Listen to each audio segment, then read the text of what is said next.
General Robert E. Lee led the Confederate forces during America's deadliest and most divisive war.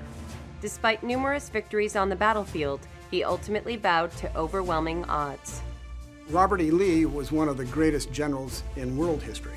He ranks with Alexander, Hannibal, Napoleon, Frederick the Great. He did, in fact, in many instances, more with less than all of those people did. Robert E. Lee was born in Virginia on January 19, 1807, to an aristocratic Virginia family.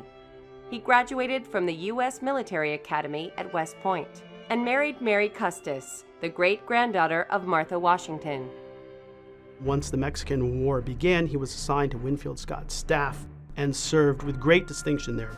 As a result of his exploits during the Mexican War, Lee was considered one of the most courageous, intelligent, and daring officers in the Army at the time. After the war, Lee served as superintendent of West Point until 1855, when he left to take a cavalry position in Texas.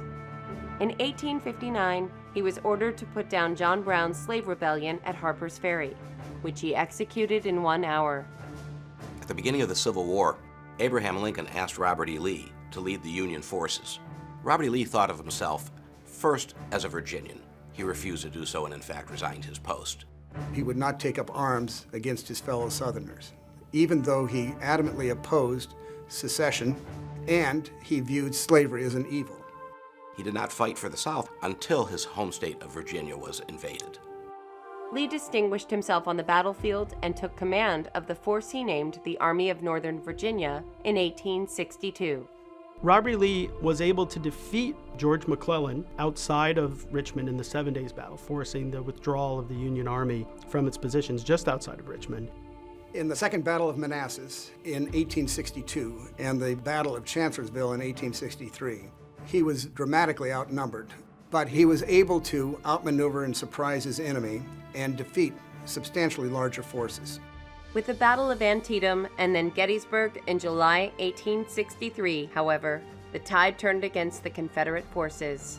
The fact that the war lasted as long as it did certainly is a testament to Lee's abilities as a general, given the overwhelming numbers and material that he faced coming out of the North. By 1865, with odds too great and supplies too low, Robert E. Lee surrendered to Ulysses S. Grant at Appomattox, Virginia on April 9, 1865. After he surrenders to Grant, he instructs his men to simply go home, not to fight a guerrilla war.